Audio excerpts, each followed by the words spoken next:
Maurice avec toute cette forte délégation pour raffermir les relations bilatérales, commerciales, sociales, politiques, bien sûr, entre Maurice et Madagascar, qui dataient depuis plusieurs années. La première discussion était basée sur la création de la zone de développement économique spécial. Cette création des zones de développement économique spécial a été déjà votée dans votre budget ici à l'île Maurice, 2014-2015. Et vous avez choisi 3 pays et Madagascar. Nous avons déjà mis en place une étude au préalable pour la création de cette zone. La preuve aujourd'hui, je peux vous dire que le permis environnemental pour le site de Tamatave a été déjà presque acquis. C'est pour cela que le ministre de l'Environnement est présent aujourd'hui pour ce grand projet. La superficie dépend, mais à Tamatave, on a déjà 160 000 hectares de terrain. À Tuliar, c'est illimité, comme ce que l'État de Maurice demande.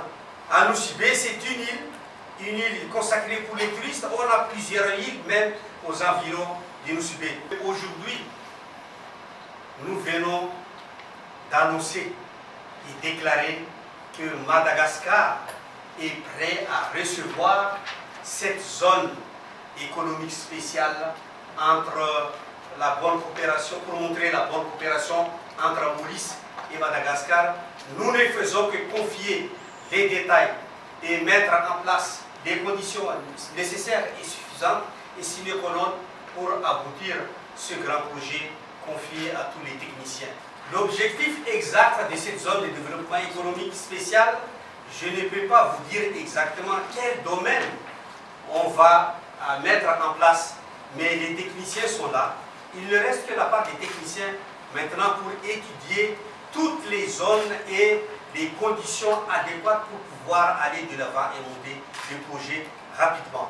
Mais le plus important, c'est l'accord des deux gouvernements, des deux gouvernants des deux pays aujourd'hui, et c'est la marque de l'avancée spectaculaire d'ores et déjà. On a demandé aux deux responsables, c'est-à-dire le BOI et les DBM de Madagascar, de prendre les décisions adéquates et rapides pour monter ce projet.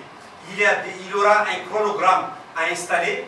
Je pense qu'en début de l'année prochaine, on va voir le jour où on va inaugurer ce grand projet, mais je laisse le soin aux deux responsables de peaufiner rapidement, parce qu'on avait discuté tout à l'heure la venue des techniciens de Maurice à Madagascar dans quelques instants pour évaluer la situation.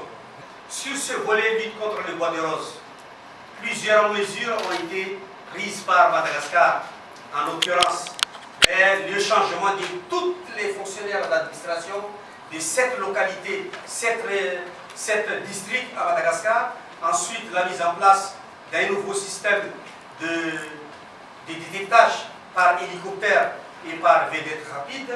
Et enfin, la construction d'une usine d'exploitation des bois de rose et la mise en place d'une prison spéciale qui seront financées par la Banque mondiale.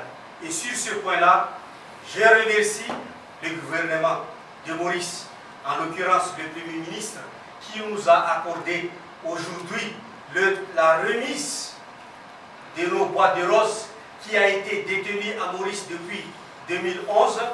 L'accord a été déjà donné, il suffit d'attendre les mesures adéquates. Et ces bois de rose saisis à Maurice seront pris en compte par l'ambassade malgache ici à Maurice et seront vendus par appel d'offres international. La sécurité, comme je vous ai dit tout à l'heure, fait partie de la partie intégrante du volet de l'axe numéro 1 du plan national de développement. Bien sûr, dans certaines choses, on parle d'insécurité, ce n'est pas seulement à Madagascar, mais un peu plus dans le monde entier.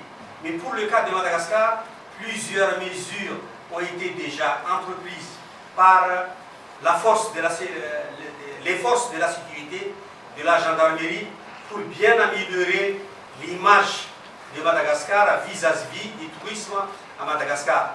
À l'heure où l'on parle déjà, pour les questions d'insécurité, c'est pas facile, mais si on regarde le taux actuellement des sécurités, des touristes et des sécurités en général, même des vols des bovidés, ça a été diminué d'après les constatations et les résultats sortis par la Banque mondiale.